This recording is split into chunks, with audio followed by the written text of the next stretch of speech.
So today I'll be concluding, hope everybody can hear me. Okay. Today I'll be concluding the essay by Dr. Stephen Aizenstat in Jung's Red Book for Our Time, Searching for Soul Under Postmodern Conditions, edited by Mary Stein and Thomas Arzt, and it's volume 3. And I have to get this out. Good morning, Art. Nice to see you this morning. You're up bright and early this morning. We're all getting, well, Nick isn't getting an early start, but Art certainly is. Okay. So what I am going to do is gradually read this, the end of this essay, sort of paragraph by paragraph, and if any teachings emerge in my psyche, I will share them with you.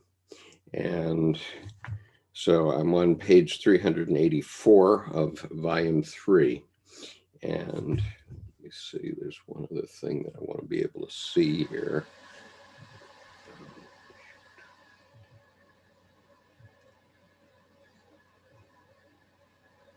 I have a hair trigger mouse now, so it takes me where it wants to take me. Anyway, okay.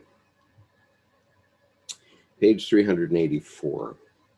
The study and clinical application of depth psychology has been the mainstay of my adult life. This is Stephen Aizenstat speaking.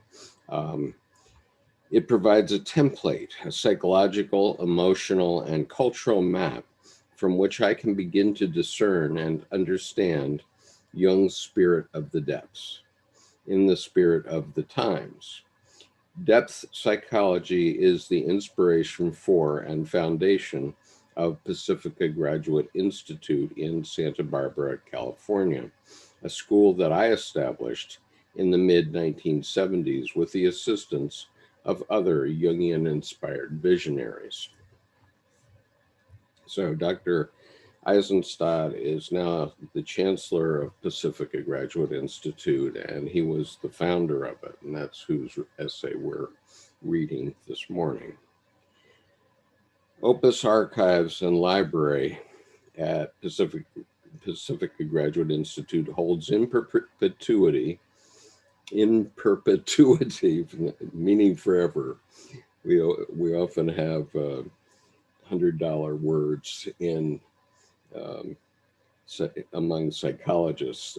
So my purpose is to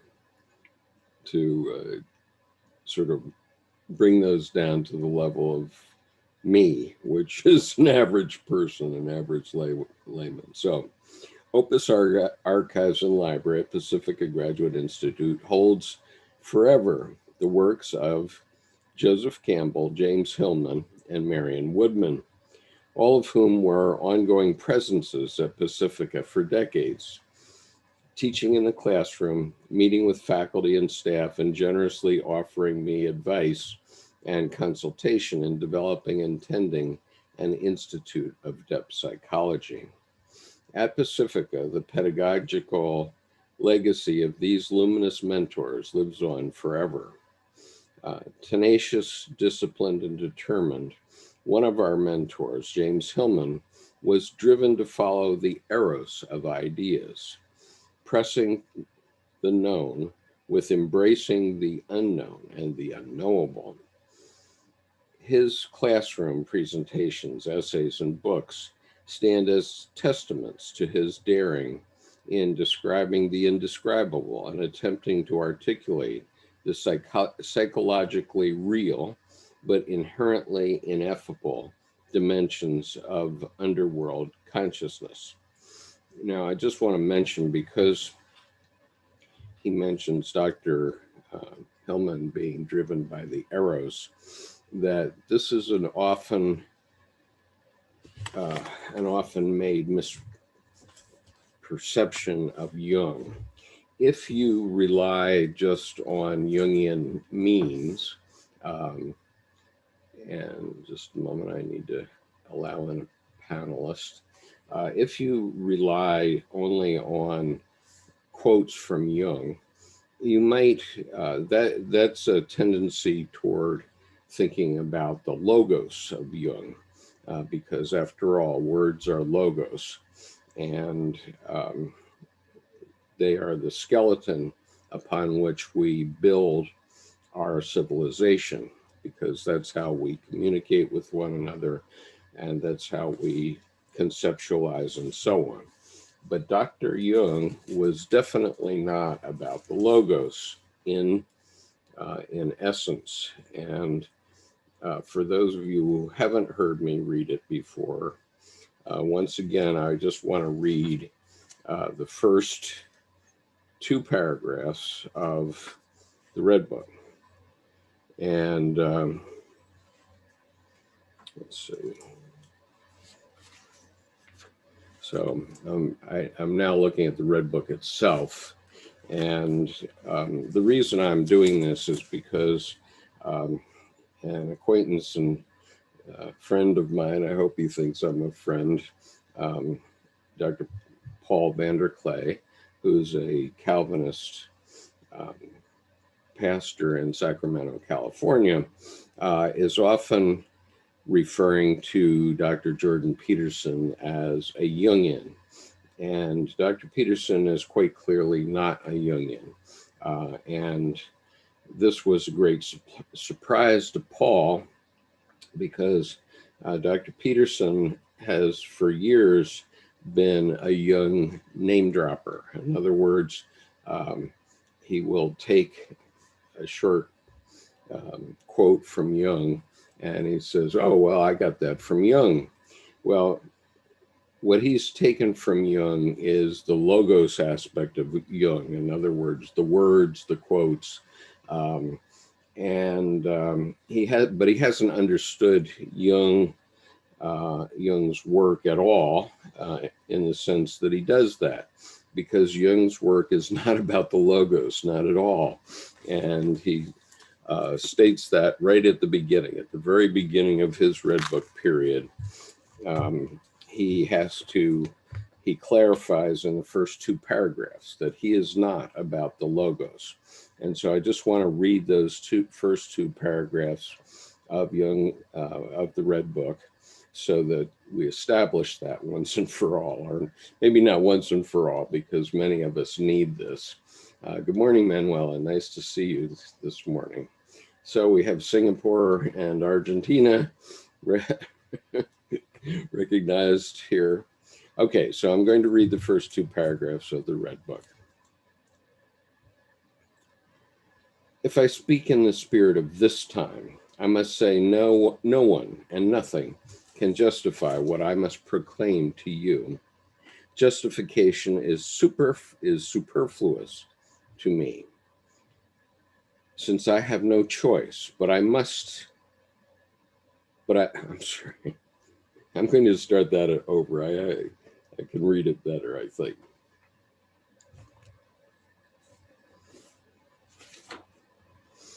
If I speak in the spirit of this time, I must say no one and nothing can justify what I have to proclaim to you. Justification is superfluous to me, since I have no choice, but I must have learned that in addition to the spirit of this time, there is still another spirit at work, namely that which rules the depths of everything contemporary.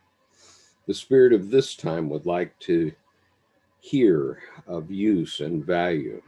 I also thought this way, and my humanity still thinks this way.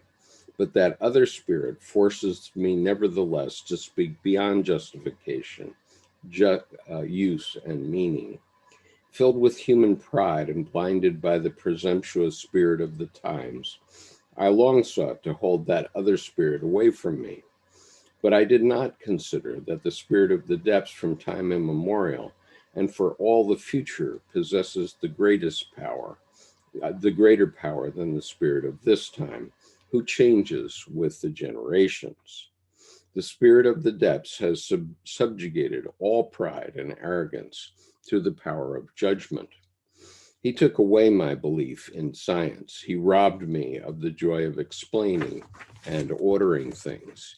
and he let devotion to the ideals of this time die out in me. He forced me down to the last and simplest things. The spirit of the depths took my understanding and all my knowledge and placed them at the service of the inexplicable and the paradoxical. He robbed me of speech and writing for everything that was not in his service, namely the melting together of sense and nonsense, which produces the supreme meaning. So you see that Dr. Jung is talking about the other side of the coin, the Eros side of the coin. And my point is often that we have to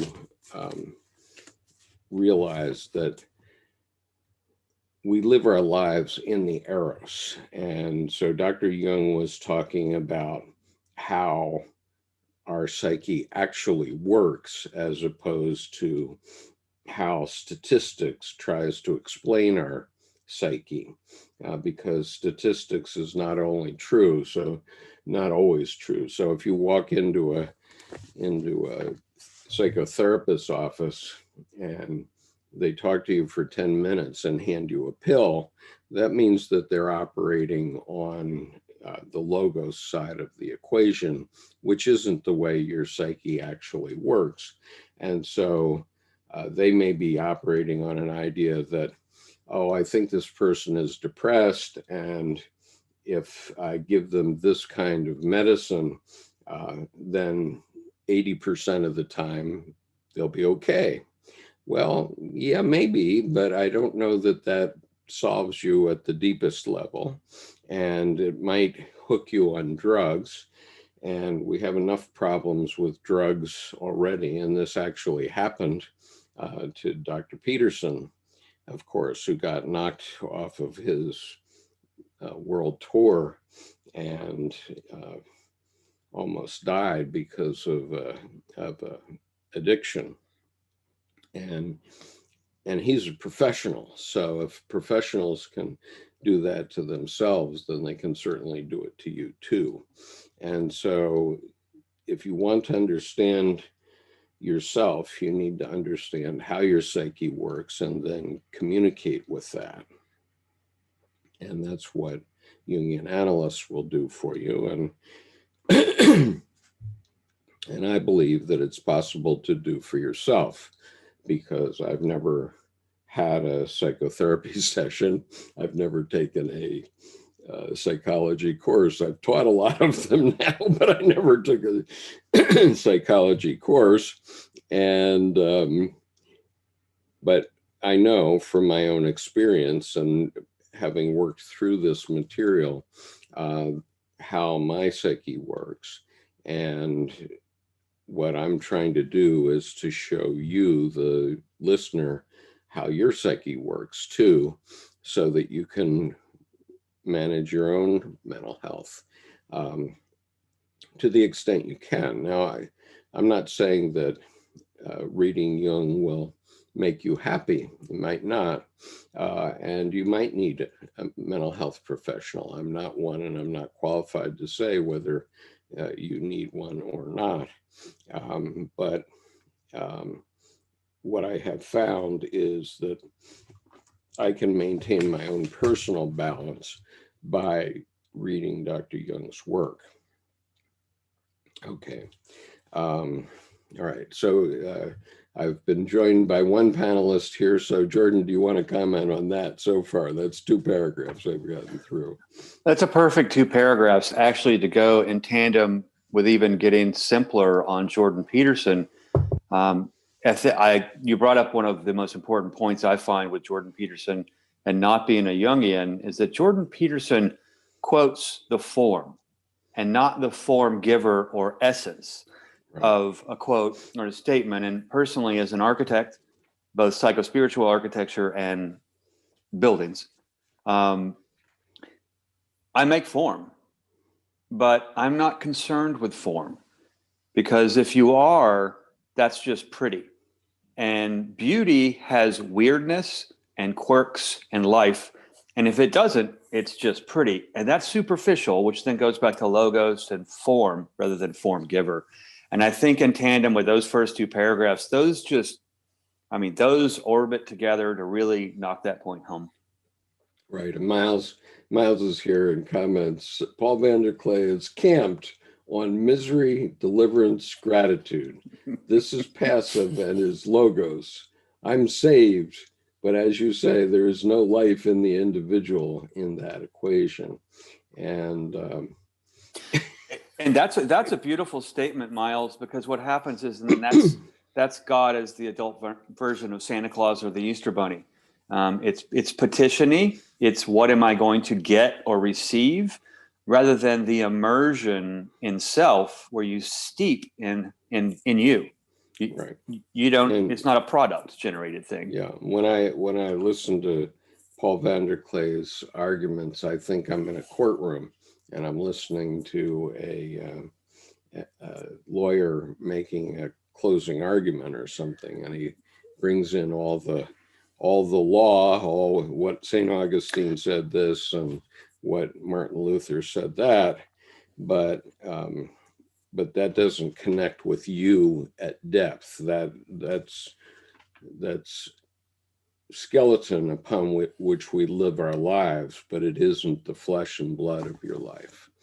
It's funny you say that, because my expert witness comes up when I listen to Paul Vanderklay, and I literally, almost in my mind, reach down to the holster and click I unsnap and I take the safety off, because I'm like, here we go, time to barbecue opposing counsel. It's like 47 minutes from now, and we will serve them up. Okay, so I'm going to try to get through this essay today, the rest of it, which is only 2 pages, but let me read on here. So tenacious, disciplined, and determined, one of our mentors, James Hillman, was driven to, I guess I read that. Did I read that? Yeah. Was driven to follow the arrows of ideas, pressing the known while embracing the unknown and the unknowable. His classroom presentations, essays, and books stand as testaments to his daring in describing the indescribable and attempting to articulate the psychologically real but inherently ineffable dimensions of underworld consciousness.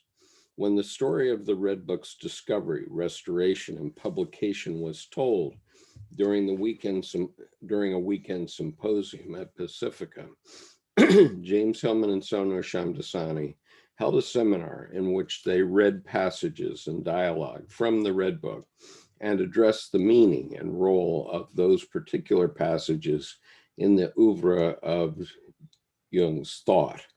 Then they invited each of us to reflect upon the passage's relevance in our own explorations of the deep psyche. And so for those of you who are new to this material, just to say that the Red Book was quite a shock in the Jungian community, because everybody thought that they had grokked it. All the Jungian analysts thought that they had grokked it, and they had all the structure, and all they had to do was stay on the structure, and everything would be hunky-dory. In the beginning was the word, after all. But the problem is that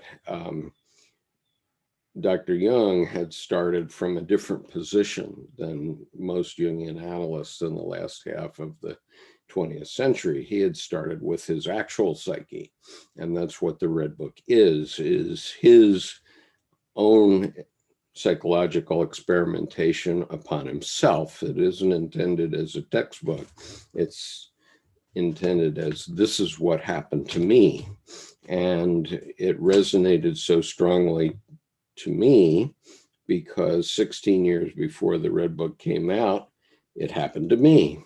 And I didn't have the benefit of being a psychiatrist or a psychologist at that time. I was a totally logos guy. I was a U.S. Marine lawyer. And so when it happened to me, I had no clue what was going on. But so it emerged from me as this novel, but the point is that I put it away in a drawer for 16 years while I basically completed my business career because I didn't understand it. But when Dr. Jung's book, the Red Book, emerged, I said, okay, so here's the leading psychologist, psychiatrist of the 20th century, and this happened to him. So if it happened to him, it's okay that it happened to me. And that was quite a revelation. So going on. To meet the dead, Hellman said, required not a day world point of view, but instead a sojourn through underworld consciousness. And to embark upon the journey, we must die into the realms of the eternals, a sentiment that echoed Jung's reflections in the Red Book. Quote, peace and blue night spread over you while you dream in the grave of the millennia, unquote. So what does he mean by that? Well, sorry. What he means is that that we are all the result of millions of ancestors. In other words, going back to single-celled organisms and the invention of sex, we are actually the descendants of a long line of creatures that did two things successfully. They survived until they reproduced. They survived until they reproduced, those two things. And every one of our ancestors did that, or we wouldn't be here. And so they learned to instinctually survive in various ways. And we had the legacy of what they learned and how they evolved in our psyche. And so one of the things that we're talking about here is to learn what it means to be a human being.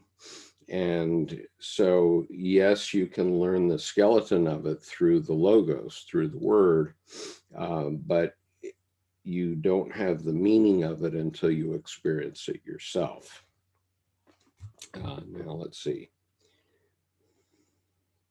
And so he's also talking about the place of the dead. So it's important to go back and at least a few generations, put yourself in the position of your ancestors. And so, for example, I can go back 13 generations in my family, at least in one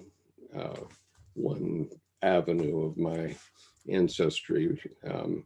I can go back 13 generations. And so I can imagine what it was like to live in the Netherlands, in Holland, in the 80 Years' War, when for 80 years the Spanish were coming up to Holland every summer to beat the Dutch into returning to the Catholic Church.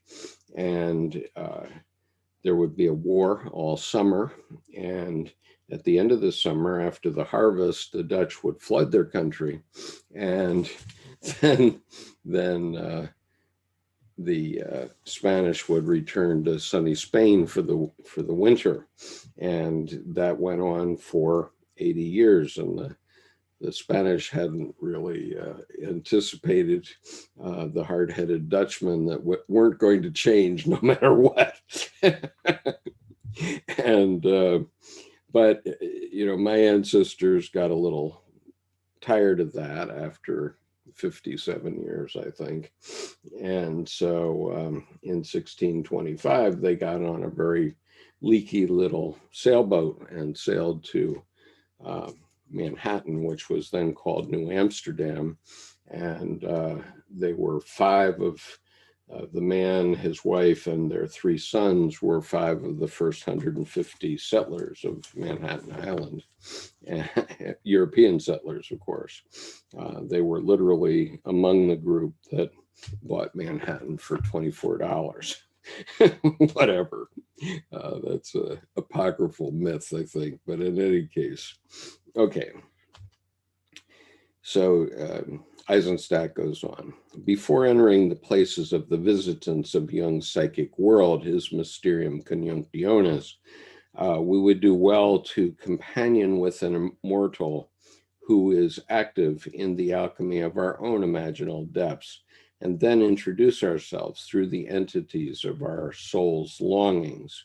When embarking upon a meditative reading of the Red Book, something other is needed. Before opening the cover of the Liber Novus, take heed of the wise counsel that Hillman and other mentors have offered. Open yourself to night mysteries and suspend yourself in a state of not knowing. Turn to a council of soul figures and ancient ones. Place the closed Red Book in front of you. Listen closely to what awakens in your psychic reality.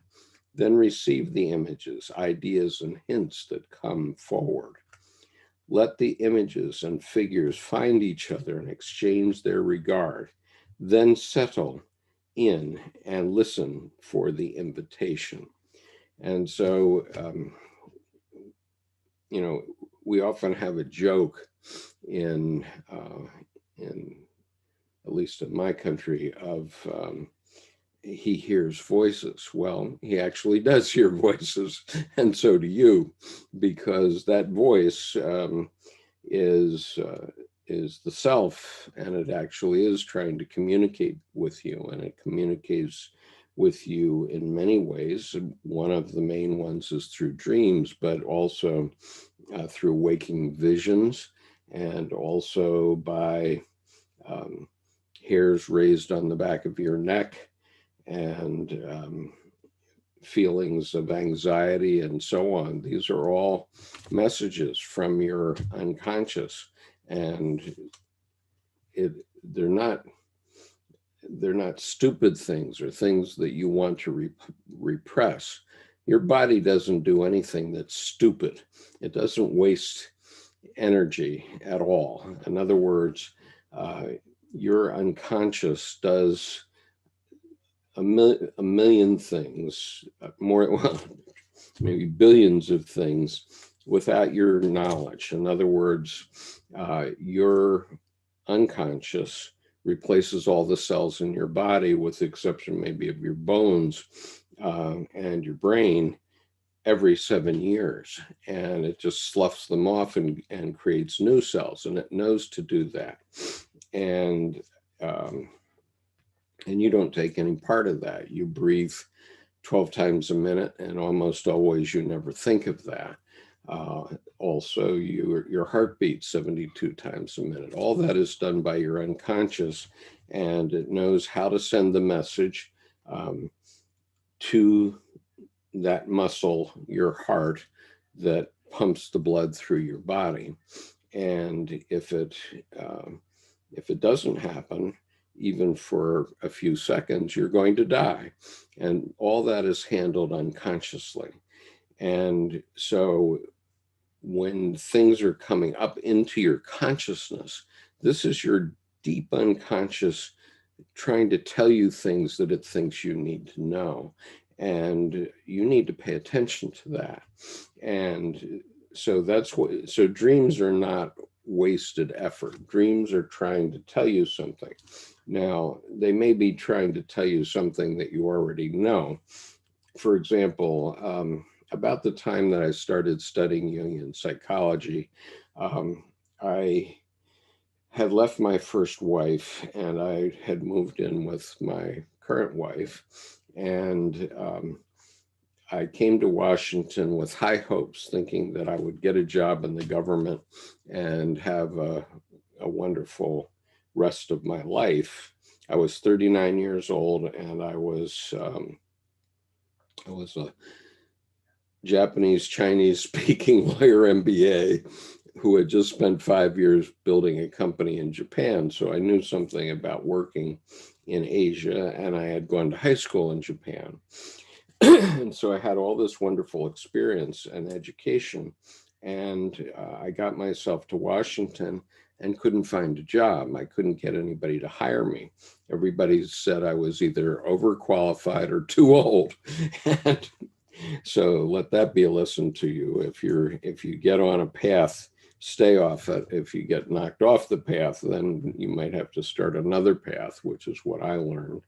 And as a result of that fact, I finally did, after 2 years, get a job teaching finance at the graduate school of the University of Maryland. But after that job, I've never gotten another job. Ever since then, I've had to build my own job. And fortunately, I have the skills and wherewithal to do that. But you have to get comfortable with who you are and what your psyche is trying to tell you. So at that time, I was having all these dreams about being executed. Okay, I was getting hanged, I was getting beheaded, I was in front of a firing squad every night. It was really horrible. I was having all these execution dreams. And what my psyche was trying to tell me is, man, you need a job. And I said, tell me something I don't know. I know I need a job. But my psyche was just whacking me every night. Bang, bang, bang. Here's this execution if you don't get your act together, buddy. And so dreams like that can be very upsetting, of course. And I have to say that they were upsetting to me because I hadn't really studied Jungian psychology at that time. But gradually they subsided because they forced me to evaluate what it was that I really wanted to do. And at that time, what I came up with was the idea that I wanted to be a writer. And then I said, now, wait a minute. I've always been a writer because as the leader of a company and as a lawyer, that's all you do is write, but you're writing for someone else. So, but what I decided then was I wanted to be a writer of a novel, which I did. And so the question is how to communicate with that deep unconscious so that it opens something up. And so if you're thinking ever of being a novelist, geez, I ought to be a novelist, that's not a bad thing to do. and what great novelists do is they open their unconscious to communicate what they have inside them to the world. And when they get writer's block, it means that they're no longer having that communication. And so the history of writing has long been filled with stories of novelists who've become alcoholics or drug addicts or have shot themselves. I mean, even Ernest Hemingway shot himself when he was 63 years old. But earlier in his life, he was asked what he does to write his novels. And he says, well, I open a vein and I bleed. And what he meant by that is that he was opening up a communication with his unconscious and then allowing that communication to flow out through his novels. And that's certainly what happened in my experience.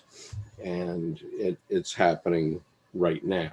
Okay. In other words, for whatever reason, and I'm not sure I know entirely why, but this session every Sunday that I've been doing has become, if not the most popular, at least one of the most popular things that I do. And what I do every Sunday, thanks to these essays by analysts who are smarter than me as Jungian analysts, is it's my way to open a vein to my unconscious. And so when I'm communicating with you and doing a 2 or 3 hour monologue, essentially, I've opened a vein to my unconscious, and I'm telling you what I think I know from my deep unconscious. And afterward, I have no idea. My ego mind, my day-to-day self has no idea what I've said in this 2 hour period, nothing at all. And so I often have to go back and listen to the video just so I know what I've said. But the point is that now I don't do it by writing a novel. Now I do it by building a website and communicating through these sessions that we do each week.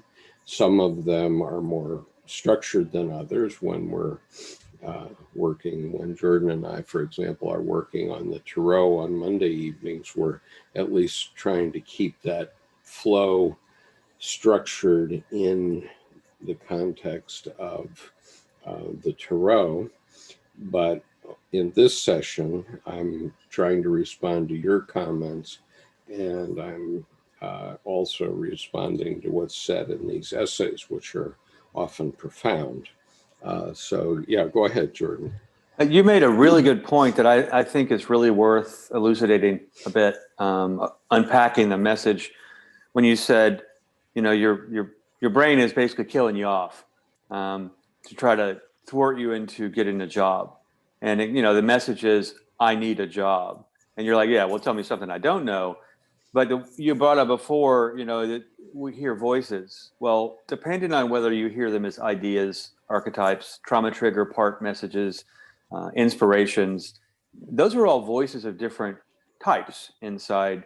But what I really appreciate here that I think is most applicable is the way you listened to you need a job. You didn't listen to it with shame and guilt and the expectation of your parents to go, hey, go get the gold watch after 40 years. Okay, I need a job. I'll make one myself. So, you know, so that responds to that question. And I think a lot of times when our psyche gives us these messages, there often is a tendency that it's bigger than us, and it's too easy to drop in the pocket of that's a parent talking, or that's a mentor talking, or that's a wise sage talking. With no matter what, who they are, they're still asking me. And if they really didn't want my opinion, they shouldn't ask, you know? So I think I really appreciate the applicability of the notion of how to listen to these messages. And it's on a case by case basis. I mean, is writer's block just the tide went out? Don't worry, it'll come back. But if you stomp around on the beach, tantruming in anxiety because you can't write anymore, that's your time to rest. Yeah. You know, I mean, because here it comes, and when it comes, you better be ready. Yeah. But so I really appreciate just your example of a concrete example, very solid of note how you listen and note how you respond. Because you responded quite differently than what would be expected, because you responded your way. And then once it resonated, there you went. You're back off on the you know, off to the races. Sorry. Okay. All right. So anyway, the point was, if you're going to read the Red Book, as Dr. Aizenstat is referring to, first of all, settle down and listen for an invitation. In other words, just meditate on the book in front of you until something in you tells you, okay, it's time to open up and try to understand what Dr. Jung was saying. And Jordan, Yuan asks if you are a Jungian analyst, and I believe the answer to that is no. So we're not hearing you when you're muted, however. I'm not a Jungian analyst. I've been deeply involved in Jung since 1991. And when I discovered Memories, Dreams, Reflections during a thesis called The Temple in Man. And it was so beautiful that I finished my thesis. 2 weeks before I finished, I found Jung and here comes temple and man. And so it couldn't have been more of a relay race of handing the baton to, okay, this is where I'm taking my architecture. But I'm a tarot reader, tarot author, architect, poet, and artist, among other things. So I kind of took a polymath path, but no, I'm not a Jungian analyst. I only play one on TV. Right, something like that. Yeah. Okay, the next question here, I need to pull up a slide, which is a slide I often show, because, all right, so here we go. He says, listen to an invitation. Listen for an invitation. In other words, listen for something in you that is calling upon you to read the book. And so he says, at first, and let me also mention that Jung did not publish the Red Book in his lifetime, because in his lifetime, he said, who would understand it? I mean, obviously his close followers knew of it. Many of them had seen it, and and they understood it because they had Jung standing right next to them, telling them what it meant. But to publish it to the general public, there were very few people in Dr. Jung's lifetime that would have understood it. He died in 1961, and the human species had been engaged in World War II and World War I and the Great Depression. I mean, there are a few things going on in the 20th century. And so the human species hadn't had time to sit back and try to work through what had happened to it.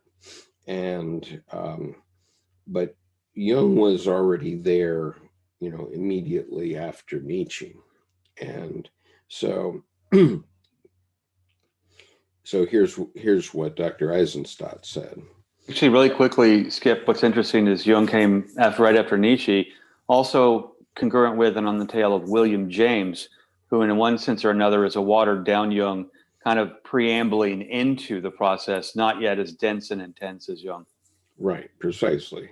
And William James wrote a book called Varieties of Religious Experience, which is very much on topic for this next paragraph I'm going to read. And my point has always been that Nietzsche, at the end of the 19th century, said, God is dead and we have killed him. Well, God is dead and we have killed him because we followed the Logos entirely and created a structure that isn't where we live as physical beings. And so the religions created all this magical thinking that the scientific method has destroyed. And so Jung came along in the next generation. He found the living God, where the living God lives, and how he goes about doing the work of the Godhead. And so that's why Jung is important, and why the last 35 or 40 years of his writing is all about religion. It's not about psychology. It's not about clinical psychology. It's about religion and where religion is and what it's about. So here's the paragraph. At first, we might be intimidated and ask, what if no one invites me in when I make the request? Here again, we must turn to Jung's light. Above the doors of his family home in Kusnacht is this Latin inscription, Vocatus atque non, vocatus Deus aderet. Called or not called, God will be there. Okay, so the point is that God is within all of us. We carry God with us. There's no physical Logos God out there. And we can now see back to the Big Bang. We can see down to the Higgs boson, and there's no God there. Okay, God is within us, And that was Jung's point. He had that inscription put over his door in 1909. So he already knew that. And so that's why I want to share this important quote from Jung, that the Jungian analyst community doesn't really want to share with anybody, because they want to, over the last part of the 20th century, they were basically hiding the fact that they were, religious intermediaries in effect. But here's the quote: "Theologians and psychologists are in the same business." That's Skip talking. That's my title for this quote. Okay, so the quote is, "For thousands of years, the mind of man was worried about the sick soul, perhaps even earlier than it did about the sick body. The propitiation of gods, the perils of the soul and its salvation, these are not yesterday's problems. Religions are naturally evolved psychotherapeutic systems in the truest sense of the word and on the grandest scale. They express the whole range of the psychic problem in mighty images. They are the avowal and recognition of the soul, and at the same time, the revelation of the soul's nature." And that's from Civilization in Transition, Volume 10, paragraph 367. Now, the words naturally evolved are mine, because I wanted to put this quote in context because of how important it is. But I think it's important that you put those words in, because it sets the tone that it's not dogmatic or indoctrinatory. And that really tenors Jung's words the way I think he intended them to be. And I think what's important there too is, with Jung, belief is logos, but deep knowing and Jung's deep knowing was the eros from which he worked. Right. And so what I want to emphasize is the fathers of the church, because they were predominantly men, knew this, or should have known it all along, because it's in the Bible. Okay, here's my Gideon's Bible. Some of you know the numinous moment in which I received this Bible, but I turned to John, the book of John from the New Testament, chapter 1. Okay, so it begins, "In the beginning was the Word, and the Word was with God, and the Word was God." Okay, that's all well and good, and Christian priests and ministers have been hanging their hat on that verse for the last 2,000 years. But recently, Bishop Barron, who's a bishop of the Roman Catholic Church, had a conversation with Jordan Peterson. You can find it on YouTube. And in that conversation, he's talking about the fact that he's the chairman of a committee of the Roman Catholic Church whose task it is to bring people into the church. And so he's the chairman of a committee of other Catholic bishops. Bishops is high-level people, and their job is to bring new adherents to Catholicism into the church. And he said, he admitted to Jordan Peterson, "We're losing 6 for every one we bring in." Okay, well, as a semi-retired business executive, I'm appalled. I say, "Oh my God, if you were my sales manager, I'd fire you." I couldn't keep a sales manager like that around. Somebody trying to bring people into my business, if what they're doing is sending all my customers away, that's not real. And so. And then he muses, "Well, maybe we have to teach the catechism better." Well, no, because what is the catechism? It's more words, it's more structure, but it doesn't have to do with life, with eros, with what Dr. Jung was talking about. Not at all. And so I was kind of frustrated. I was putting together a talk that I did, and it's called Finding the Living God. It's available on this YouTube channel, right on the homepage of it. And so I was trying to put that talk together, and I said, well, didn't anybody in the church say anything after the beginning? I mean, this verse says, in the beginning was the Word, and the Word was with God, and the Word was God. And so isn't there something that came after in the beginning that would explain this? And I didn't have to wait too long, because here it is in John 1, 4 and 5, referring to Christ, of course. In him was life, and the life was the light of men.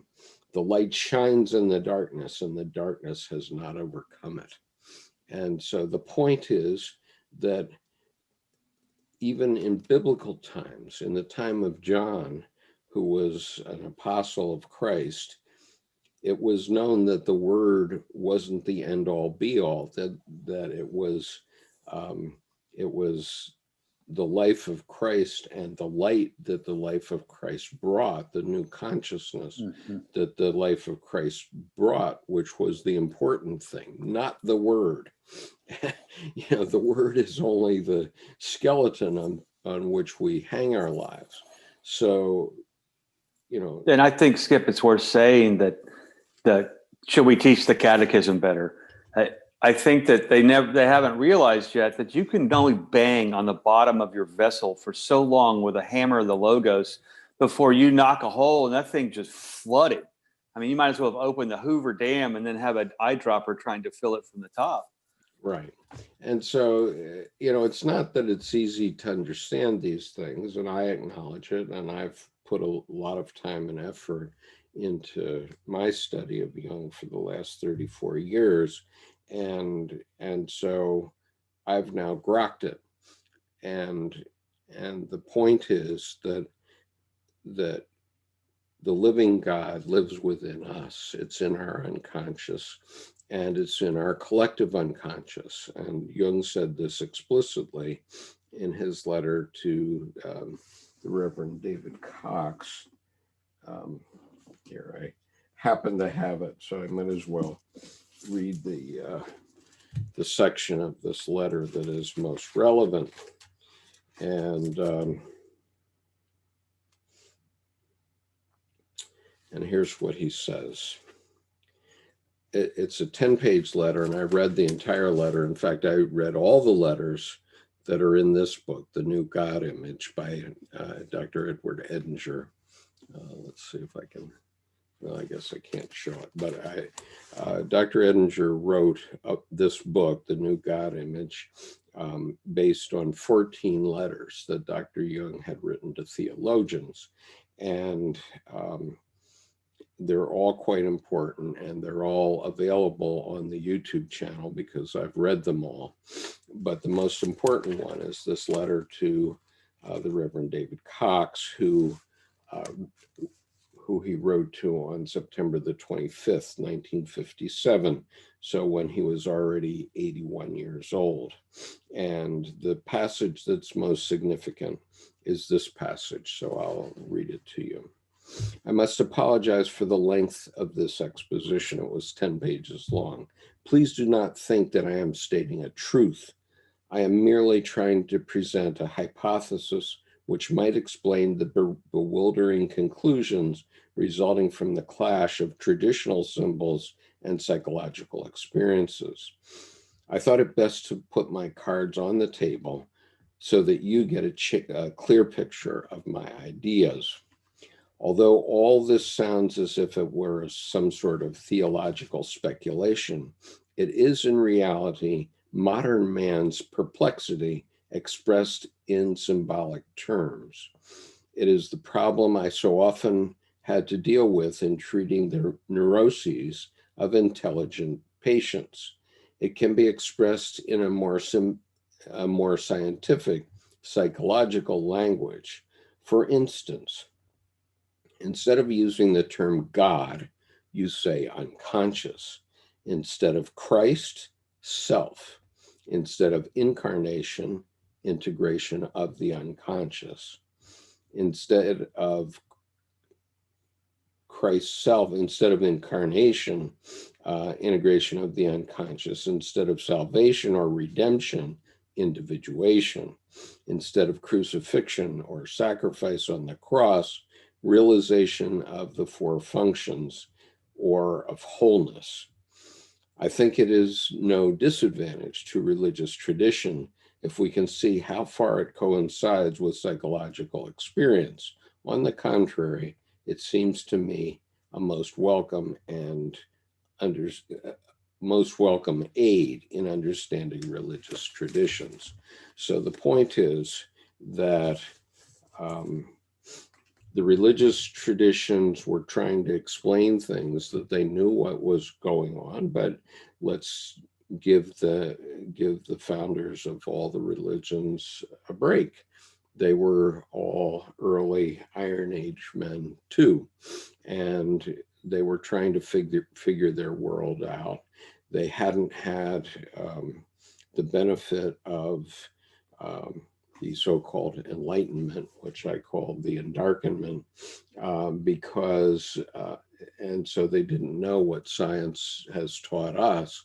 And so they were trying to explain the phenomena that were going on in their world. And they explained them in terms of magical thinking. Now, and so the reason Nietzsche said God is dead is because, and we have killed him, is because science basically killed off the Christian myth by saying, well, that's not true and that's not true. And you do that enough and all of a sudden you've killed off God, except the problem is God has a way of reemerging, and God has different ideas about what's true and what isn't.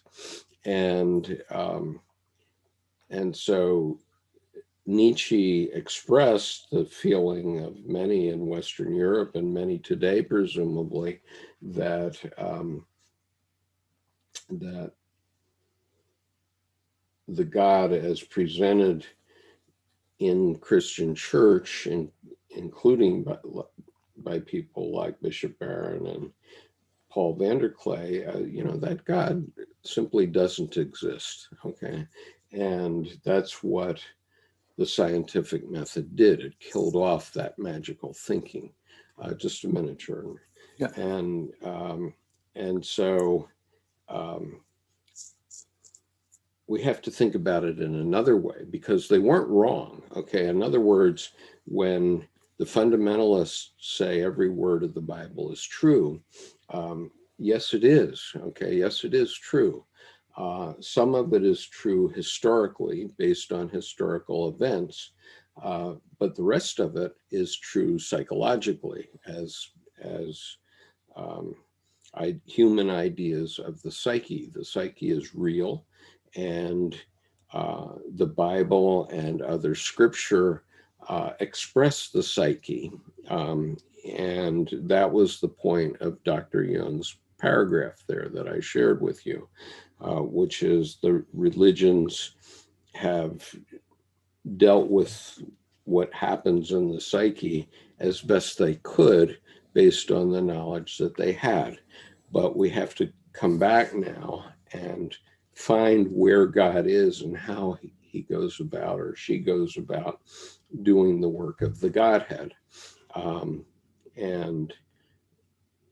And that's what Dr. Jung found. And so it's been a century to integrate what Dr. Jung said. And Dr. Edward Edinger was probably the most enlightened of the Jungian analysts ever to live. He too was a psychiatrist, and he explained it in 17 books. And so that's where to look if you want to try to understand that. So while Jordan comments here, I'm going to read some of these comments that are on YouTube. I think to bring Nietzsche even further in, he indicated that those facts which are true are not a function of truth.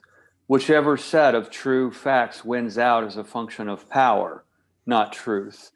And what I find interesting is then with that 10-page letter that Jung wrote, he basically gave them one giant business plan of free advice, and that said you need to move into the truth and not all these things that are logos true, to put the heart back into their system that was kind of ripped out at indoctrination. And they didn't. And it's interesting to me, and I think it may be a function of the momentum of that skeleton structure, that it was too much of a behemoth, too large to have that one 10-page letter be anything more than a nuisance, when in reality it was more like the rock that David picked up to take down Goliath. Right. Okay. So Ryan says, an apocalypse has become for me for late, realizing that God is indeed everything, not as a metaphor, but a metaphysic. God is all that was, is, and will be. God is literally everything. I look to a blade of grass and I see God. I see stars above, and I see God. I see God in the air, and the water, in the light, in the dirt, in the animals, the people, the bugs, the stones, everywhere, every when, everyone. God is the creation that creates. God is time and space. God is all. God is meta. God is omni. Miles responds, Ryan, I also woke up to how I went from a boy who marveled like you described, to being indoctrinated to see nature as a resource rather than a relative. Ryan, anything that exists, existed, and will exist is God. Patrick says, good morning. Okay, Ryan goes on. I see God not as a relative, as in a father or a parent. I see God as literally existence. Most religions seem to favor celestial architecture, but I think God is the matrix. God is not just the universe, but everything within it and everything beyond it, like the complexity of M theory, where one struggles to explain what it is that our universe and the others exist within. God is everything. It's hard to explain that by everything, I mean everything, not everything as in everything to me, thou it is, but everything is everything, from the laws of physics to the pillow I lay my head upon. Meanwhile, Patrick is saying, oh, good morning, Jordan. Glad to see you are well. You too, Patrick. Skip, I'm glad you read that at length, because I'm reminded of Rabbi Martin Buber and his work with the I and the thou. And there's a reference there to me, and then everything that is everything. That's not just my own perspective. And I appreciate that comment coming at length from that chat. Okay, so the point is that when Jung said who would understand it, what he was talking about was his predicament at the end of the 19th century and early 20th century, when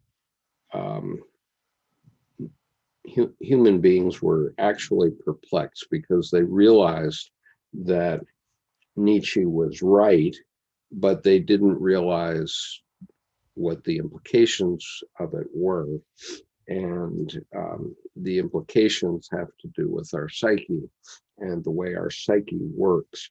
And so recently we did a collective unconscious experiment. We're going to be doing 3 more in the near future. But let me just tell you about the one we just completed, which was to draw a doodle every day during the pre-election period, and then one after the election, and that we put out on November the 8th. And so 25 of us each drew images that reflected what we were feeling psychologically. And I'm familiar with the collective unconscious. I know it exists. And therefore, I also know how to tune into it. And the collective unconscious is God in the big G, capital G. And the God image that we refer to within each of us is also referred to as the self or the greater personality. That's the little piece of God that each one of us has. But the collective unconscious is how God manifests in all of us in our society. And God is caught in the duality, and so one must tune in to both sides in terms of our civil life in the United States. This is why I've started to wear purple shirts, because I don't want to associate too heavily with either blue or red. And the reason I don't is because I know from my experience in the Marine Corps, where we don't talk about politics because it's prohibited by the Uniform Code of Military Justice. I put my life in the hands of my fellow Marines, and I was relying on their training as Marines. I didn't care whether they had attitudes that were red or blue. And so in this collective unconscious exercise that we did, in the lower right corner of the mandala that I worked on every day, I did a new mandala every day. And in the lower right corner, I put my ego. And that corner of my mandala was always sort of a cerulean blue, like this book has cerulean blue in it. And I never doubted, and I haven't doubted for 6 months, that Donald Trump would lose the election in a landslide. I never once doubted it. And so I was observing what was going on in the collective, of course, and what was going on in my own life. And I have to admit that, for years, Donald Trump has represented my shadow. And by that, I mean that many of the things that he has done over the last 4 years, if I were him with his upbringing in his position, I probably would have done the same things. Okay, that's my shadow.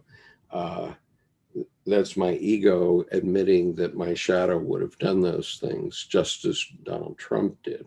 And but that doesn't mean that I think it's appropriate what he's done. But nonetheless, I have to admit that. And so I have to accept my brothers and sisters who were convinced by what Donald Trump was putting out, and realize that they're Americans too. Now, the part of the point here is that their shadow is me. Okay, I represent their shadow, and so they would do well to reflect upon their shadows. And so, but the point is that God, this greater concept of all, can be known, and God's will can be known. And if you reflect upon it, you too can know it. I never doubted that there would be a landslide against Donald Trump, and it just never changed. And I have no doubt that that Joe Biden will be the president on January the 20th. I have no doubt whatsoever, and that's partially informed by my own experience as an attorney and what I know. Now, will Donald Trump come up with some trickster thing that makes it possible for him to continue on? I don't know. That I don't know. I mean, because there's always the trickster in our lives, but all things being equal, I don't see that. I don't feel that. I don't see that happening at all. Those are my thoughts on it. Go ahead, David. Skip, if I may, on your mandalas, what's interesting to me is a lot of people might say that there's nothing in your ego, and the cerulean blue was quite a bold, audacious, and presumptuous, naive statement. And I would actually want to speak to the opposite, because what I saw through the consistency of your mandalas was that you put your focus in quadrant 1 and 2 with a full deep knowing already of the ego and the place of creation, darkness. And it felt cerulean blue, like all the contents there had settled to the bottom, because you stopped stirring that so long ago that you can then see clearly right into the depths, and all of your energy was up at the top. And so that was one quality I think I most appreciated, because I resonate with that. It's a lot of people have muddy water to substantiate that there isn't any depth. They make it look deep because they stir it up, and you let it settle, and all that blue just showed the clarity all the way down. So that really resonated in your mandalas as, to me, visual verbs of what was both going on, quadrant 1 and 2, and what had gone on process-wise in quadrant 3 and 4 from your direct engagement in your life experience. One individual says, the trickster turns a people against each other 50-50 to overthrow social systems and paradigms. And that's a quote from Joseph Campbell. Well said. Mm-hmm. Joseph often knew what he was talking about. Well, in that quote too, the 50-50 is important, because then even the smallest straw will break the camel's back into a majority, just one on the other side. Right. And so we see that the parties have, they've tried to increase their size on both sides by embracing issues that are that do create divisiveness and do bring people to their side. The obvious one is the issue of abortion, which obviously is a very emotional issue for most people in many ways. And, I'm not going to take a position on it during this conversation, but the idea is that, the GOP took one side of that issue and the Democrats took the other side. But both parties put made that issue a big issue in the United States because they thought it brought them more followers, which it surely does. And they've done that with all of these issues.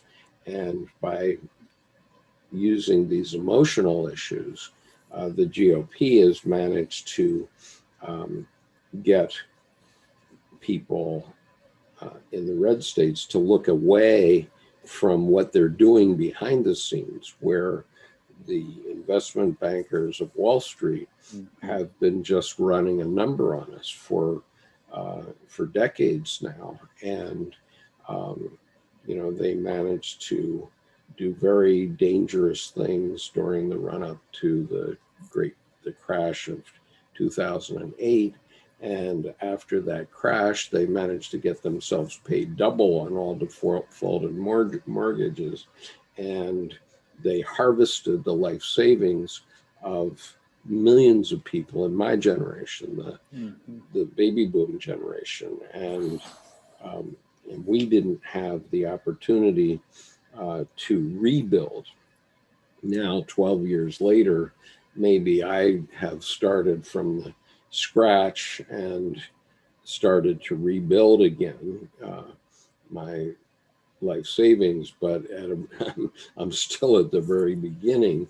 And meanwhile, they've taken the coronavirus crisis and they've turned that into a big cash cow for themselves. So out of the whatever $3 trillion that Congress has voted for this, they've taken the lion's share of it. Okay, the 1% has taken most of that money, and it didn't. Yes, I got $1,200 in that process, but the 1% got way more than that. And so what the GOP has managed to do is, by using these emotional issues, they've caused half of the population to look away from what they're doing behind the scenes, which is to dominate us and keep us in slavery, or in sort of low grade middle class. And they don't care about that. Obviously, Donald Trump doesn't care about that. And so every time there's a crisis, they manage to turn that to their benefit. And we have to look at what they do, and what they do is not take care of the people. And if they were taking care of the people, they would pass a stimulus bill now, which they're not doing. And so the American people are being crushed. And even the people that voted for Donald Trump, even the people that voted for the Republican Party, are being crushed. We're all being ground down because the GOP refuses to look at the plight of the American people. And I mean financially. I don't mean by the coronavirus. That's another issue. I mean, from my point of view, that's genocide, because Donald Trump realized that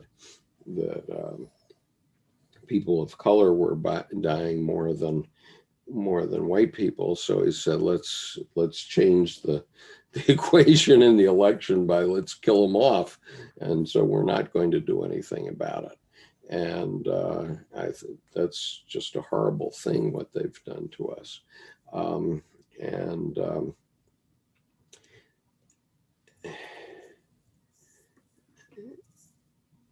Ryan says, I'm in New Zealand, so it's kind of watching a bad Hollywood movie from here. Our elections are easy. And Patrick says, the Truro will be a big help, I can tell you, in the future. Yeah, I believe that. That's why we're doing that. And that's why Jordan and I are focused on that for the coming Skip, year.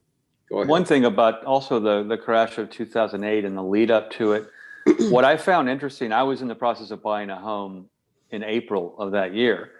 And as I will do, I will go way off the rails I'll start reading Congressional Quarterly just to be restful.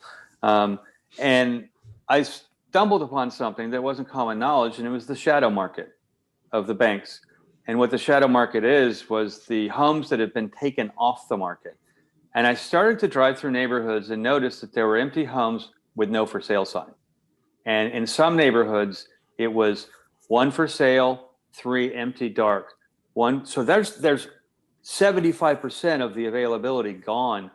And I was talking to a loan advisor friend of mine, a loan consultant, and he said, oh, it's simple.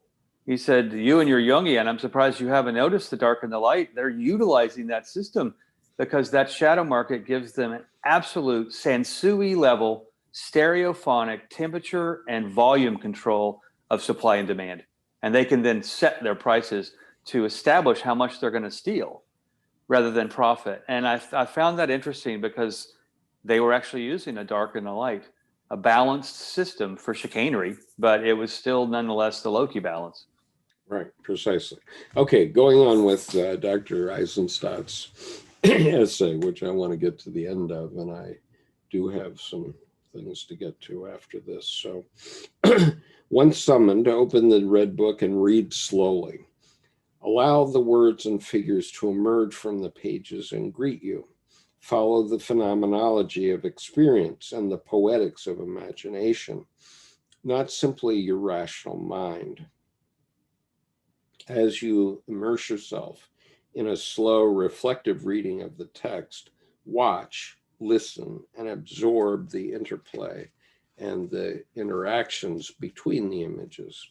Pause at the open spaces in the text and allow images to come forward and announce themselves. Here we are.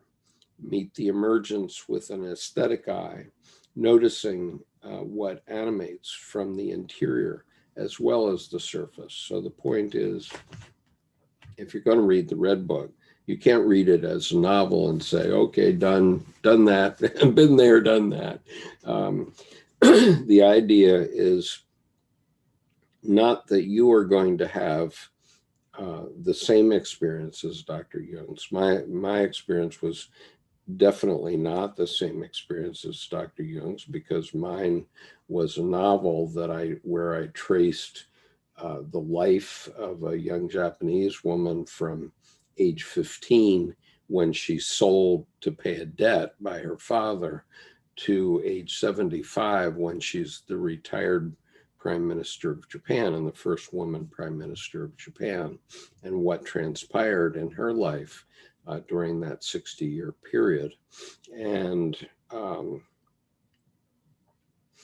so that obviously had nothing to do with the red book, but nonetheless, that was my experience, which was literally a psychic possession that took 8 months to play itself out.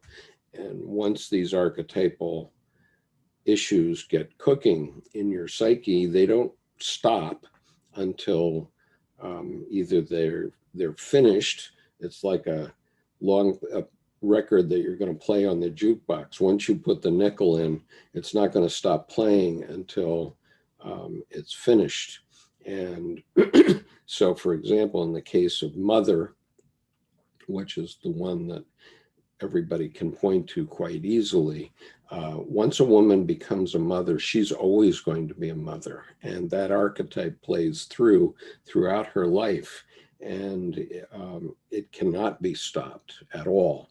And other archetypes do play through over a period. So the archetype of the individuation of my anima took place in that novel. So I told the story of her individuation from 15 to 75. And once I had completed it, I could put it aside, but I couldn't put it aside until I had completed that. And so that's the point of what the red book can mean to you, which is that, these things do happen, and they happen to you without your consent, and in many cases without the help of a mental health professional. And so a Jungian analyst, their task is to take you through those things and help you understand that these things happening in your psyche are normal, whereas a statistically oriented, logos oriented psychologist will say, okay, I see what your symptom is. You're depressed, and so here's a pill that'll help you. Well, okay, it will make you feel calm for a period of time, but it doesn't do anything for your deep unconscious. And so that I'm convinced that's one of the causes of our opioid epidemic, and that we need to think about that. So reading on here, our personal red books would make visible our own unique journeys of becoming.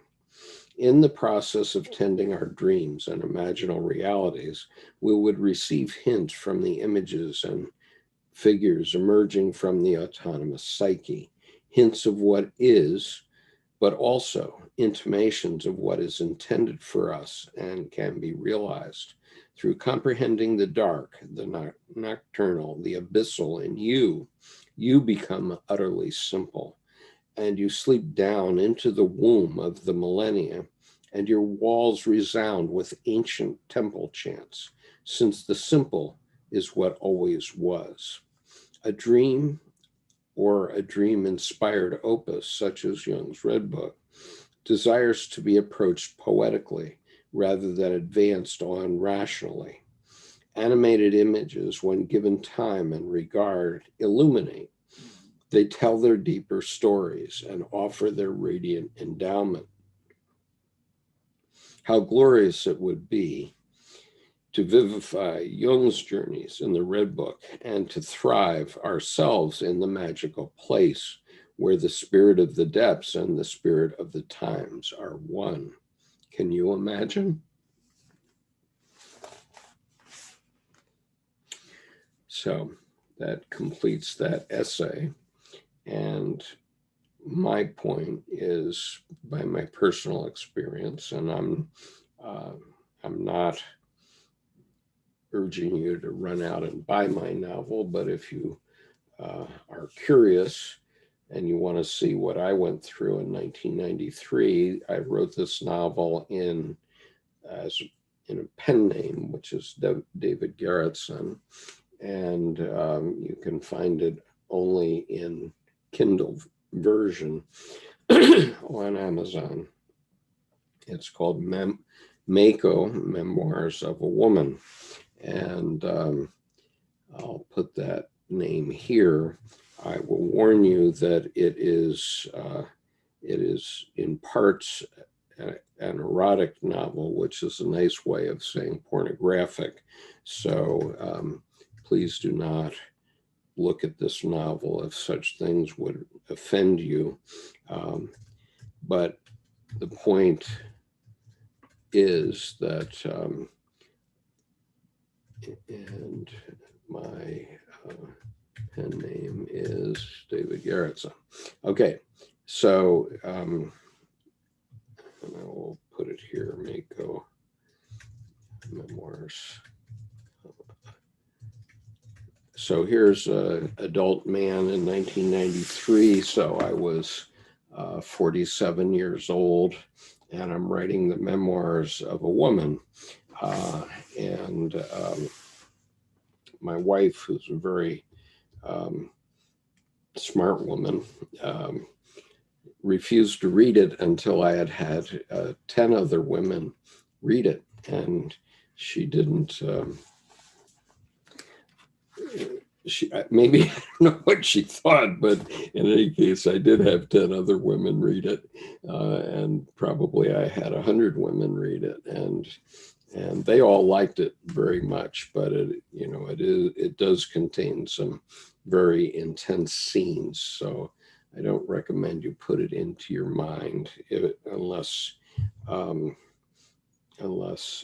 you're ready for that. And I don't recommend you do it if you're under 18, because we have to form our psyches before we put things like that into our psyches.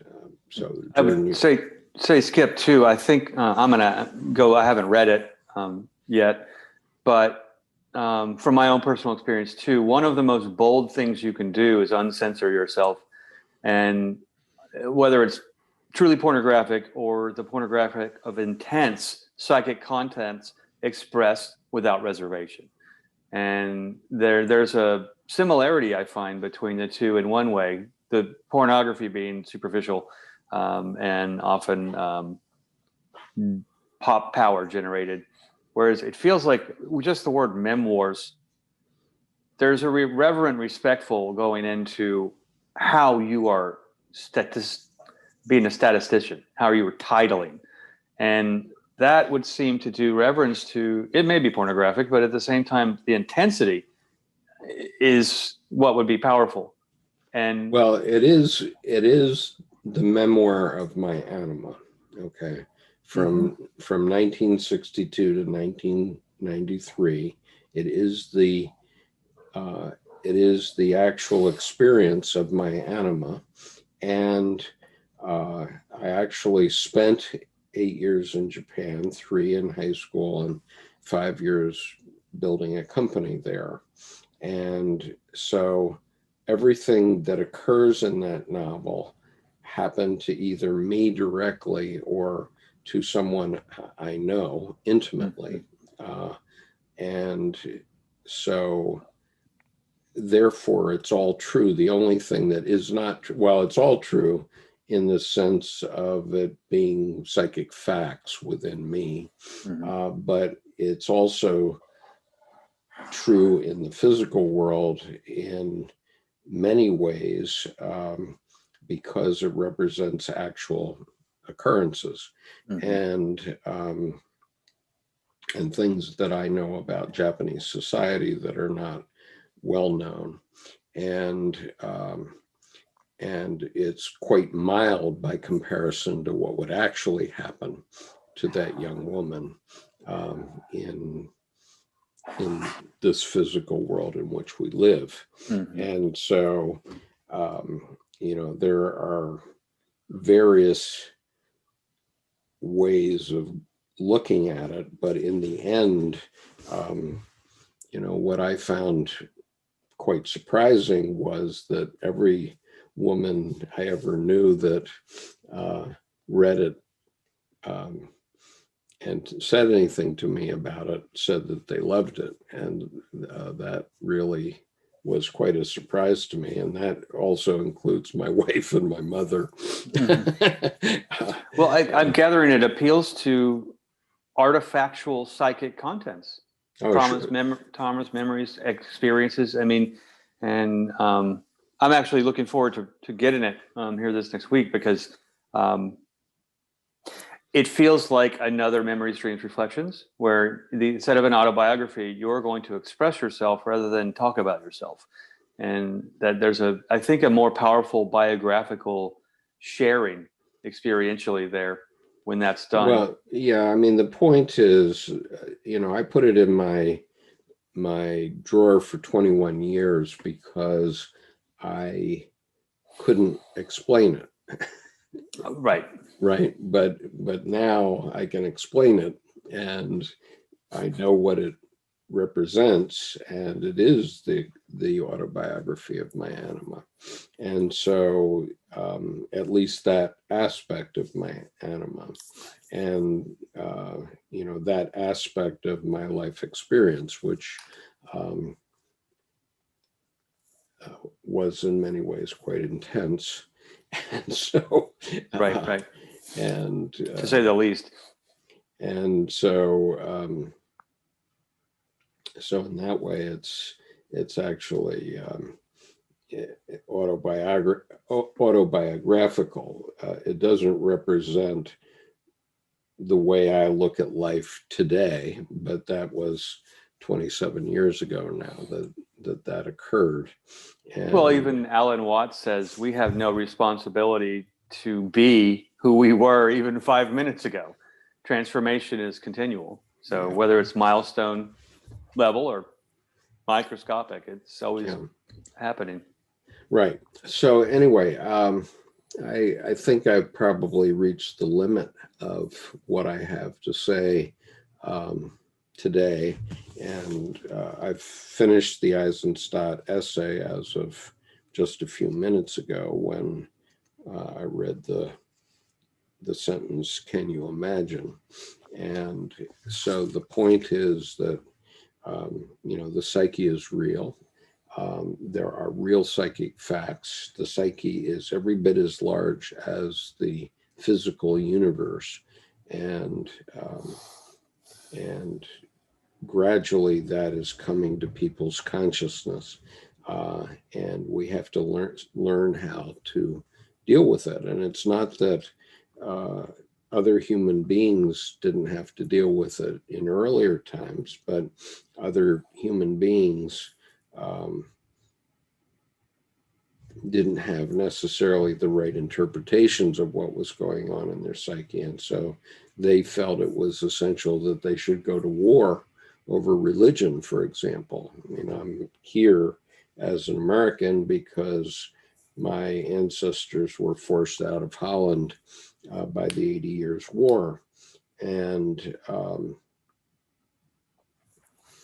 so I'm a 13th generation American. And because of their story, which is only one small part of my ancestry, I mean, the ancestor that I point back to, who I'm the 13th generation of first sons from him. And so, in effect, the patriarch of my family. And so, everybody that you ever met whose name is Conover, they're the patriarch of the Conover family living is me. I'm the 13th generation of first sons from him. But, you know, maybe we would still be in Holland if it weren't for the fact of the Catholics trying to force the Calvinists back into the Catholic Church. And now we,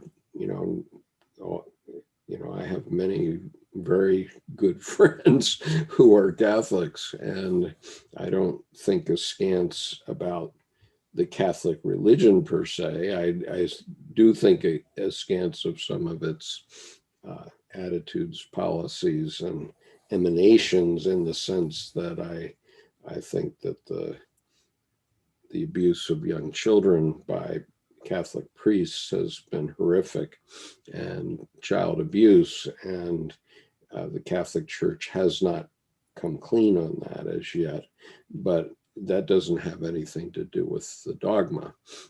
And so in terms of the imagery of the Catholic Church and the teachings of the Catholic Church, I have no objection. And, but the same applies to,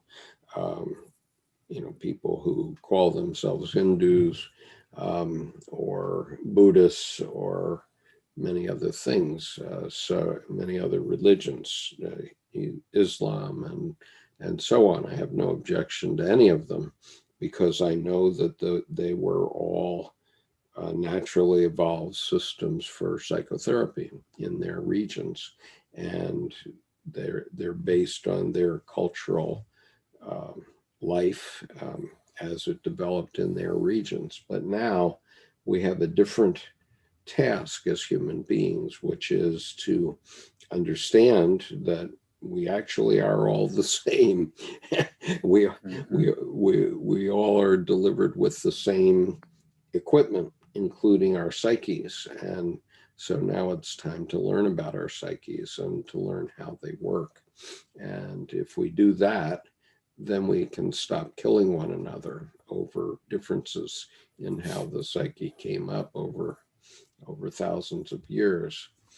I have to say, Skip, just for today, for this one, we're called or not called, God will be there. Belief, logos, deep knowing from Jung. I put my pairing lithograph up in the middle, on top, that was given to me when I was 3 months old. And the title is A Portrait of Yesterday for Those Who Are Not Tomorrow.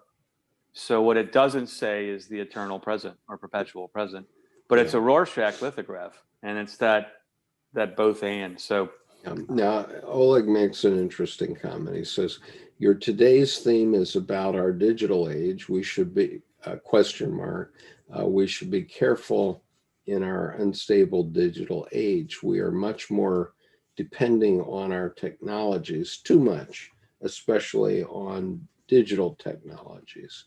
And, in a sense, I agree with that, Oleg, but at the same time, our technologies are doing wonderful things for us.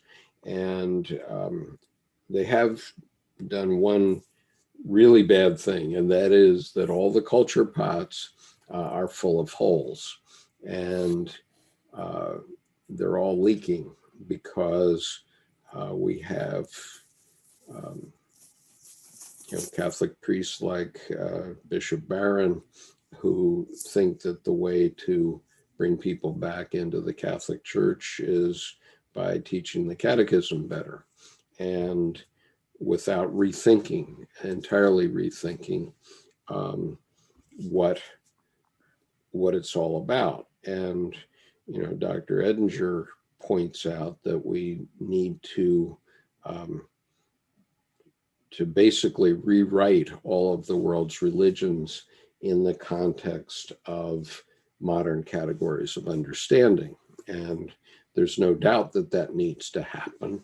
And it's more than just ecumenicism. In other words, for the last 50 years, I suppose, or maybe longer,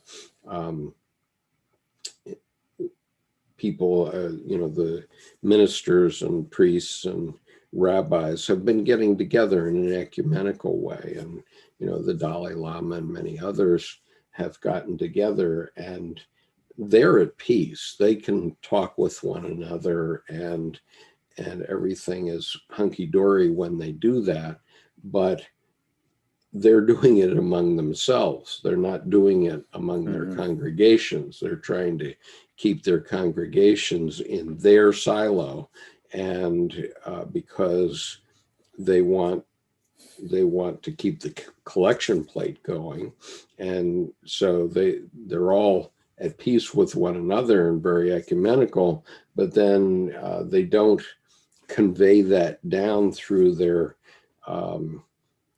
congregations in a way that allows for people to allow for the fact that Buddhism is true too, and so is Islam. And oh, by the way, Islam is an Abrahamic religion, and much of the contents of the Quran is the contents of the Bible, and and so what we have to understand is what we have in common rather than what we have that's different. We don't have to kill one another over what's different. We can learn from one another. For example, just a simple example is, I think most of us know that Muslims pray 5 times a day. And what could possibly be wrong with that? It's an idea whose time has come. Maybe we ought to all be doing that. And from my perspective, I think that prayer is a petition to our unconscious. So it's calling upon our God image, ourself, to live a more sensible, ecumenical life. And if we were all to meditate on that 5 times a day, how could that be bad? All religions could take a page out of that tradition. And so, from my perspective, that's one of the major changes that the human species has to make over the coming century or centuries. Dr. Jung thought it would take 600 years. Well, Dr. Jung died just when computers were coming available, except that in his lifetime, a computer meant that you had to have a whole room for a computer. Now we carry them around in our pockets. And so he didn't understand the implications of the technology that was coming on in his lifetime. And so when he said 600 years, he was thinking in terms of how things changed in the human species before his time. But now, because we can talk to people all over the world, and we've been communicating with people in New Zealand, Singapore, Russia and Argentina and Canada just on my screen as of now. And China. And China, right, and China. And so, just in this conversation, we've talked to people all over the world. And once, the people who created the concept of anonymous, they had one thing right, and one thing for sure right, and that is you can't kill an idea. And so, these ideas have been, on low simmer for a century because Dr. Jung didn't have the communications means that we have today. And, even in my lifetime, those communications means have changed dramatically. When I was in Japan as a high school student, the telephones barely worked 10 miles, let alone across the world. And, here we're having this conversation that's a global conversation that, was entirely unimaginable to me when I was 15 years old. And I've lived it. And I see the implications of putting an idea out there and seeing the changes. And so one of my ideas is everybody start wearing purple, because that will be an indication. And somebody's from Iceland here. Gunnar is from Iceland. Terrific. So my idea is a fashion statement to start wearing purple, which will represent the fact, aside from being a fan of BTS, which I am, but it also is a representation of the fact that you understand the split and the fact that we need to end that split. And by the way, I have a terrific image that I really would like to share with you today. Skip, I'd like to, the comment about technology, are we too dependent on it? I would tend to agree, except I hadn't thought about this until I heard that comment. Again, there's an old notion that art drives culture. Technology simply supports it, like a toothpick after dinner. But I think now we're in a bridge generation place where technology is legitimately also become an art. So it has a both and. It's helping us cross the bridge, and actually as the bridge. So, and there's even more than that. I want to show you an image, and I agree with you. But anyway, here's the background of this image. I live in a Chesapeake Bayside town. It's Annapolis, Maryland. It's the capital of the state of Maryland, and it's the home of the U.S. Naval Academy. So we actually have brackish water, sort of diluted salt water in the Chesapeake Bay, and we have fish and sharks and even whales sometimes come up into the Chesapeake Bay. And so we have a seaport here, and mostly for pleasure boats these days, although we do have up to aircraft carriers coming up the bay sometimes. But in my town, we do have a bridge, and the bridge is a drawbridge. And every year in the second weekend of December, there's a holiday boat parade, and everybody gets their sailboats and motorboats, and they decorate them up in hilarious ways.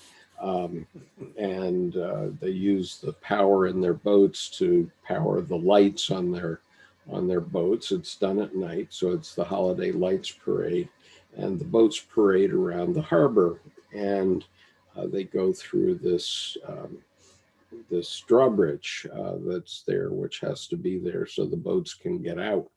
And so this year they had to cancel it due to COVID. That's that was very unfortunate. But yesterday, the local newspaper announced the winning poster for this year's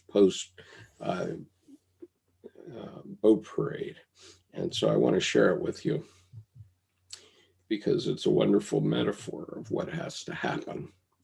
And so here it is. It's showing our drawbridge across Spa Creek. And you see on the burgee of the boat is the burgee of the Eastport Yacht Club, which sponsors this. And there's been some quite hilarious things going on between Eastport, which is the east side of the Spa Creek, and Annapolis. And part of that relates to a sort of a tongue-in-cheek battle, because about 25, or not that long, maybe 15 years ago, the drawbridge had to be repaired. And there was a 3-week period when people who live on the Eastport side couldn't get across into the Annapolis side unless they went around a very long, or not very long, but a longish land route instead of going across the bridge. And so that created a tongue-in-cheek maritime republic of Eastport, which created a rivalry. And in fact, somebody donated the world's longest tug-of-war rope so that there could be actual tugs of war between the Annapolis side and the Eastport side. But in any case, I mean, that's a long story. But anyway, that's the symbol of the Eastport Yacht Club, which is separated from Annapolis by this bridge. But the point is that this bridge represents the divide that we have currently politically. And the star obviously represents the Star of Bethlehem, but the star in the tarot represents hope. And so this is a recognition of hope. And so the EYC is the Eastport Yacht Club, yeah. And I just got it. Herbie, like the love bug, that's Santa's bag being dragged in a little tug. Right. And Santa's bag, and Santa's in there in the back is like a little smiling face. The boat is named Claus, and he's passing through the drawbridge. And so the idea, politically, metaphorically, is that after Santa Claus passes through the drawbridge, which means after Christmas, in our case, then the two sides of the bridge can close back down and we can become one again. You know what's interesting about this image, especially about the become one again, Santa Claus navigating through the pole star, the North Pole Star, which you can actually now get to by boat. It's not an ice land trip anymore. So this image just goes and goes. It's like an ever-ready bunny. It keeps going and going. Well, there's a lot of things in that image, but I do love it. Thanks for sharing that. And Oleg is asking me who's from Russia, and I have to apologize, Oleg. I made that assumption about you, but if that is not true, I apologize. But sometimes we do have people from Russia, and here's one from Mexico. And so, I would urge you, I mean, we have 2 from the US and 1 from China on the Zoom. And I would urge everybody that's on the YouTube channel right now to identify your country before you log off from this session, so that we can see how diverse we are. Oleg is from Ukraine, so Ukraine. I apologize for the. Yeah, that's obviously very different. Mm-hmm. And good to have you here. I have a geopolitical question, not to be political, but just in terms of demographics. I've noticed on my blog lately that about every 3 weeks, Russia and China are silent. I've got a map that shows me how many views each day by the hour. Mhm. And it's like 3 weeks at a time, Russia and China are just zero. And then they will light up and there's 100 people. And then 72 hours later, gone again. Do you guys get shut open and shut down? Because I've noticed it in the last 6 months, especially, where it used to not be. It used to be all the time and sporadic like any other viewership. But now there's just a definite, the faucet's on or the faucet's off. Is that a thing? Or Well, have I just kind of alienated those two countries? It is a thing, or it's how people get around the rules. Okay, in other words, this Sunday morning session had its origins in the fact that people in China are able to watch a Zoom conference, but they are not able to watch YouTube. And Okay. And So live feed, but not record. Okay. So they can see a live stream on Zoom, but they can't see the playback afterward. And, that was my motivation was to get some of these ideas through so that people in China could hear them at least live, and maybe they can't refer back to them historically, but they can at least hear them live. And so that's why I do it at 8 o'clock in the morning on a Sunday morning. Right. Okay, because nobody in the U.S. is watching. At least they're not watching at the start. I think a lot of Americans do join later in the session, but yeah. So most of my readings for people in Australia, end up being I have to roll my schedule, and I try to play them along the same week. But then I'm up at 3 a.m. so that they can have a decently convenient time during their day or evening. Right. And so I think what happens, and welcome to Anna here on the Zoom conference. You don't have to say anything, Anna, but you're certainly welcome here.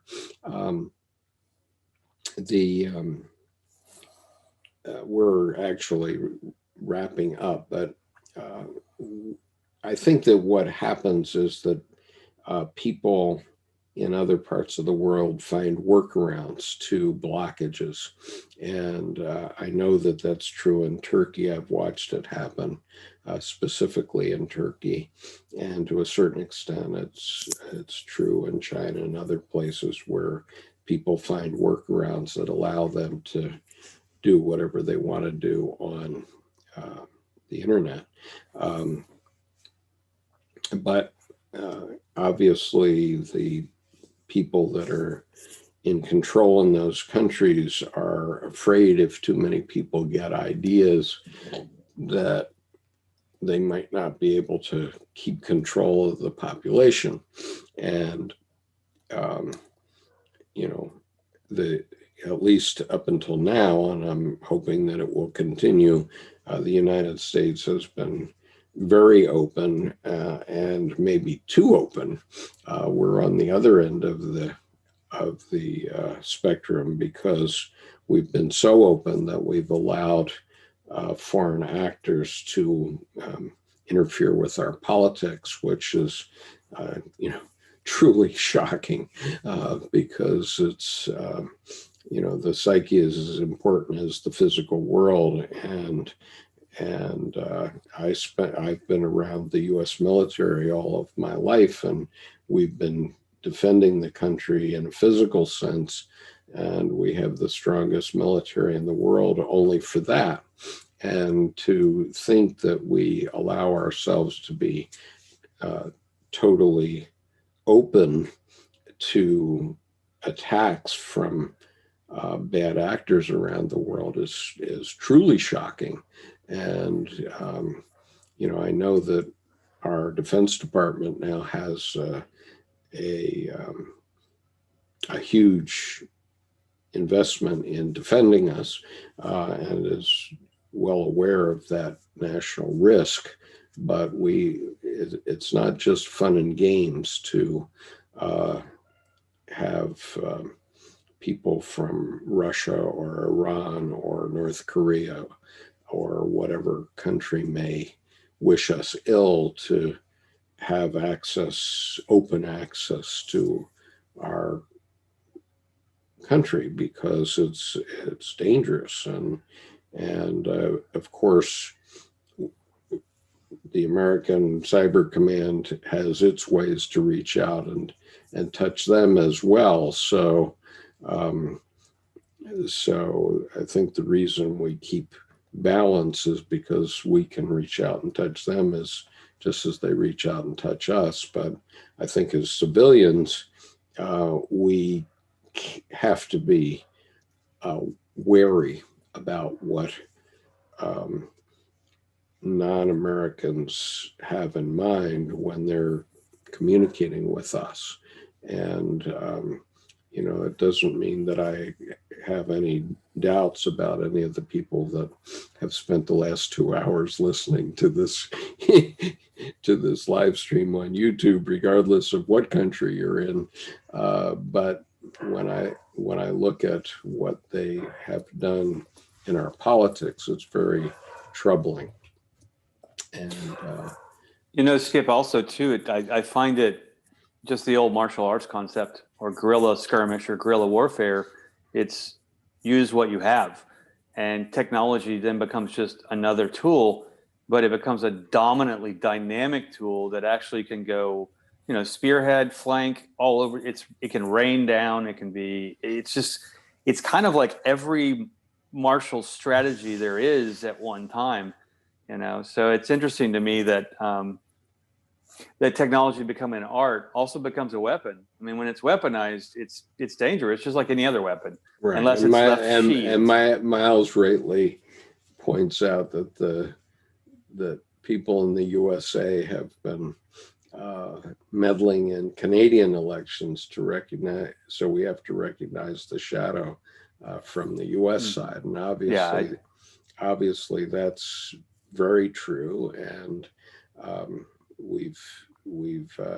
it works both ways, and so we have to grow up.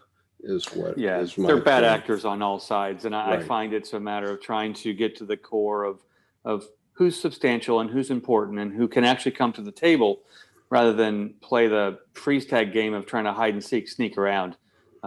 It's much better to face these things, just like with Jung, to turn to face contents. It has a whole different effect than getting squirrely. Okay.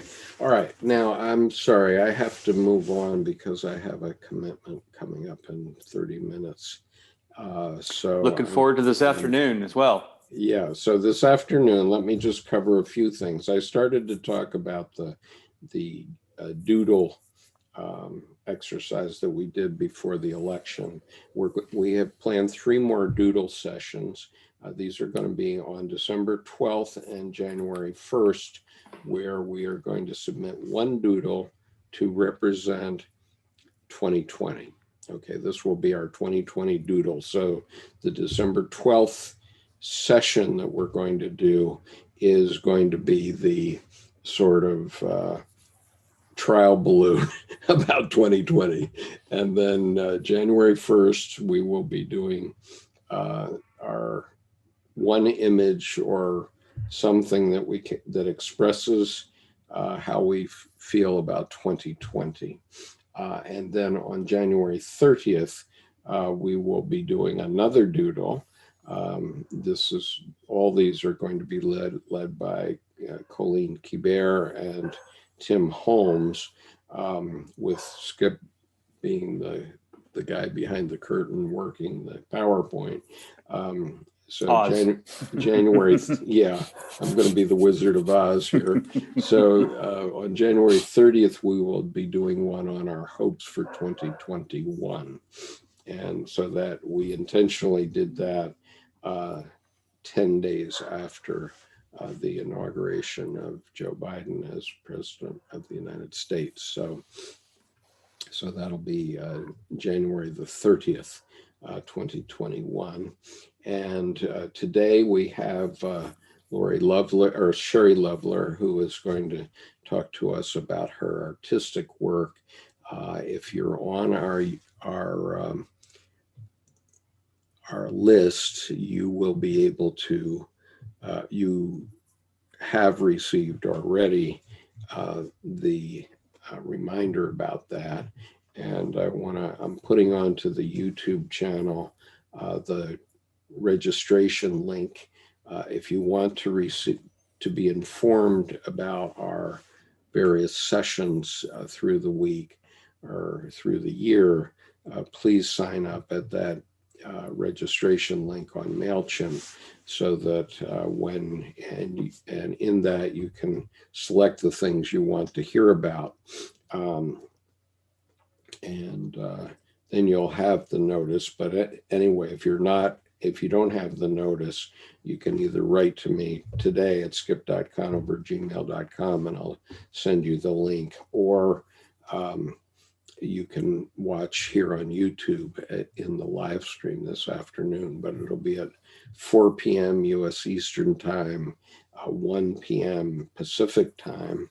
We'll have Sherry Lovler talking about her calligraphy and how she accesses the unconscious to do her art, and how that therefore she opens up her stream of knowledge with the unconscious.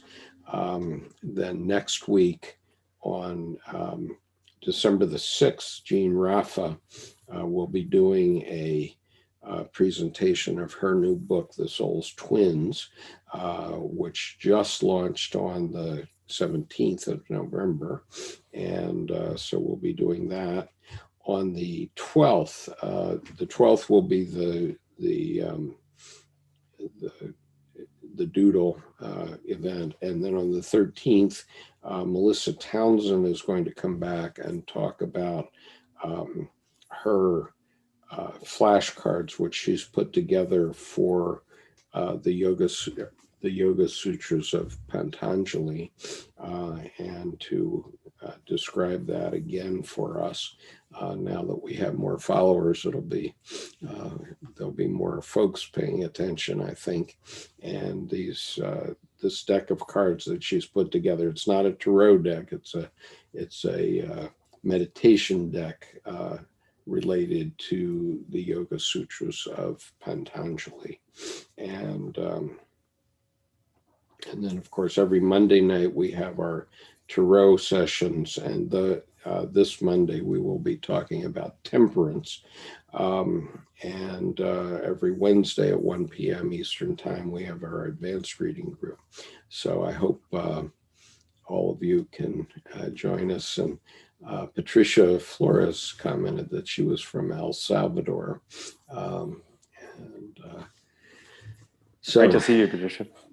Pardon? Yeah, I said great to see you, Patricia. Yes, Patricia has been very helpful to me and to all of us in terms of the tarot, because she made us aware of the fifth tarot, which is a tarot deck which has a fifth suit in it, and that's a topic for another time. But in any case, I hope you can join us, and then you have the access to the MailChimp there. So I must say adieu for the moment. I will see you